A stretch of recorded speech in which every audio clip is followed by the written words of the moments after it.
Apple's recent history is paved with product successes. You may not always love them, but people are buying Apple products in droves.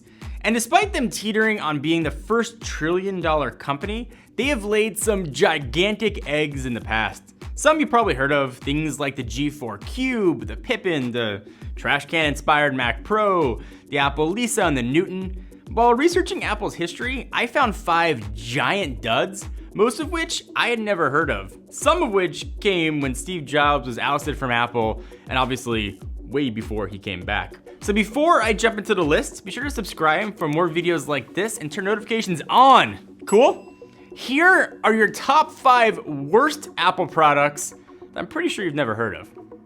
Number 5, the Apple III. I loved the Apple II as a kid. My family actually had an Apple IIc and a IIe. They were amazing. It made sense Apple would follow it up with the appropriately named Apple III. When it launched in 1980, it was geared for business. So Steve Jobs, in typical Steve Jobs fashion, was a perfectionist with it and demanded the computer have no fans or air vents to make sure it was pretty close to silent. Sounds familiar to Apple products now. Apple has loved aluminum since long before the MacBook Pros and decided to use the metal for the chassis, but for some reason they didn't account for the logic board doing what logic boards do, get hot.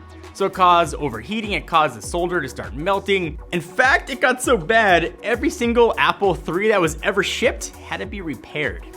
Coming in at number 4, the Macintosh Portable. Have you ever heard that name before? So this thing hit in 1989, 4 years after Steve Jobs was booted from Apple. This was their first real try at making a portable computer, but it weighed 16 pounds and wouldn't run unless the battery was at 100%. And if that wasn't bad enough, guess what the cost was? Pause the video and just leave it in the comments.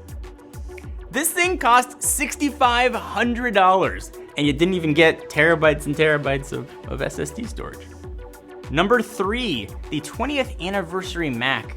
So when Apple released the 20th anniversary Mac in 1997, or TAM as it was mostly called, it had a weird design, but Apple tried to cram way too much in. It had a built-in TV tuner, FM tuner, had a Bose sub, and take a shot in the dark, what do you think it cost? It was $7,500. Only 12,000 of them were ever made, and of that 12,000, only 11,601 were ever released to the public.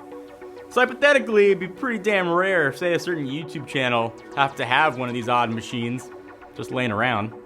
The TAM didn't have much of a purpose, and it was a jack of all trades and a master of none. Coming in at number 2, Macintosh TV. While we're still waiting for Apple to actually make a TV set, they did kind of try in 1993. Just in case you were wondering, Jobs didn't come back until 97. Apple was trying to bridge the gap between computers and TVs, which makes sense, but there really wasn't any marriage of those two features. You could essentially just use a computer screen as a monitor to watch TV. That was it. You couldn't watch TV inside of a window or have a computer window open while you were watching TV. It was just one or the other. The Mac TV cost $2,000 when it launched, and it solved a problem nobody was asking for. Apple only produced 10,000 of these before completely killing it. Rest in peace. And before I get to number 1 worst Apple product you've never heard of, how about an honorable mention? The Apple QuickTake. This was just an idea ahead of its time. The tech hadn't caught up to the concept, which led to a kind of a half-baked product. There are a few versions of this, but it was really one of the first digital cameras.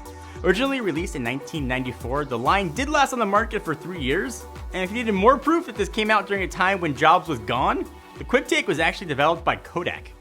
And it cost $749. It's expensive. So there's been a lot to choose from over the years. The road to success is often paved with failure, but the number 1 worst Apple product all time you haven't heard of is the Macintosh Portable X200 series. I actually, fun fact, had a in my house growing up, and it was a disaster, and even I knew it then. Released in 1994, this was a turd wrapped in, looks like a poop sandwich. From the outside, it looked awesome. It had a CD-ROM, it was super slick. Inside, though, was a totally another story. This is a computer that actually started the narrative that still kind of exists today that Macs are slower than Windows PCs. So Apple put a 75 megahertz 64-bit CPU in a motherboard designed for a 25 megahertz 32-bit CPU. The RAM was a half for a third of the CPU speed, which meant it took 4 CPU cycles to load a 64-bit Word.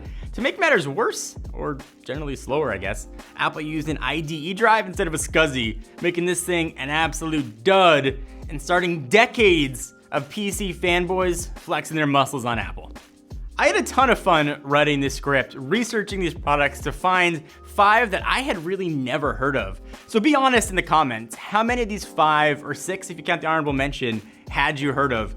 Sound off in the comments, and if you liked the video, please give it a thumbs up. It really helps us out. And again, subscribe, turn notifications on, all that other stuff that YouTube's not doing anymore and makes us say. Until next time, I'm John Ranger from Techno Buffalo.